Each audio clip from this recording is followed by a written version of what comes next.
வணக்கம். யாங்கி ஜான் டைரக்ஷன்ல கொரியன்ல 2022ல வெளியான ஒரு ஹாரர் மூவி தான் தி கோஸ்ட் ஸ்டேஷன்.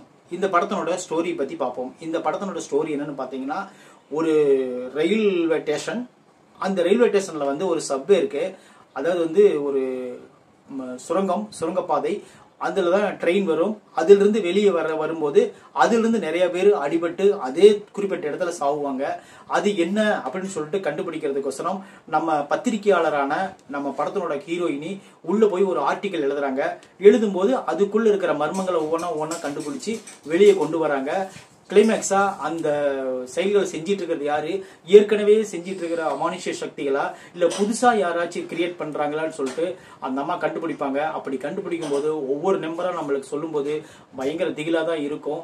இன்னொரு விஷயம் என்னன்னு கேட்டீங்கன்னா, இந்த படம் 1 மணி நேரம் 20 நிமிஷம் தான் நினைக்கிறேன்.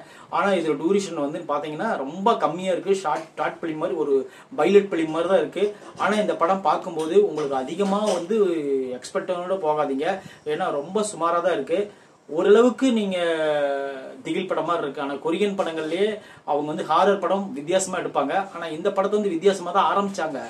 ஆனா போகும்போது என்ன ஆகுதுன்னு கேட்டீங்கன்னா, ஜவ்வா இழுத்து கடைசியில பினிஷிங் டச் ஓரளவுக்கு நல்லா கொடுத்துட்டாங்க. அந்த குழந்தைகளை ஒரு கிணறு இருக்கும். அந்த கிணத்துல குழந்தைங்களை கொல்ற சீன்லாம் உண்மையில வேற லெவல் இருக்கும். அந்த சீன்கோசரமே நீங்க படத்தை பார்க்கலாம். அது டீட்டெயிலா இருக்கிற மூவியா பாருங்க. அது மெயினா அந்த டப்பிங்ல இருக்கிற படத்தை பார்க்காதீங்க. அது கொரியன் லாங்குவேஜ்ல இருக்கிற படத்தை பார்த்தீங்கன்னா தான் உங்களுக்கு அதனுடைய எஃபெக்ட் என்னன்னு புரியும். ஏன்னா டப்பிங்ல பாத்தீங்கன்னா இவங்க ஒரு மாதிரி பேசுவாங்க, அங்க ஒரு மாதிரி சப்டைட்டில் வரும். அது மியூசிக்கும் அந்த மாதிரி இருக்காது. இன்னொரு நல்ல முக்கியமான விஷயம் கேட்டீங்கன்னா, இந்த படத்துல வர வசனங்கள் எல்லாம் அப்பப்போ கொஞ்சம் தமிழ் டப்பில் கொஞ்சம் மிங்கில் ஆகிற மாதிரி தெரியுது. வேற மாதிரி ஸ்லாங் மாறுது. அது ஒரு ப்ராப்ளம் இருக்கு. ரெண்டாவது நீங்க கொரியன்ல பாத்தீங்கன்னா தான் இந்த படத்தினுடைய முழு எஃபெக்ட் நீங்களால தெரிய முடியும். ஒரு ஹாரர், ஒரு கிரைம் த்ரில்லர் இதெல்லாம் கலந்துதான் இந்த படம்.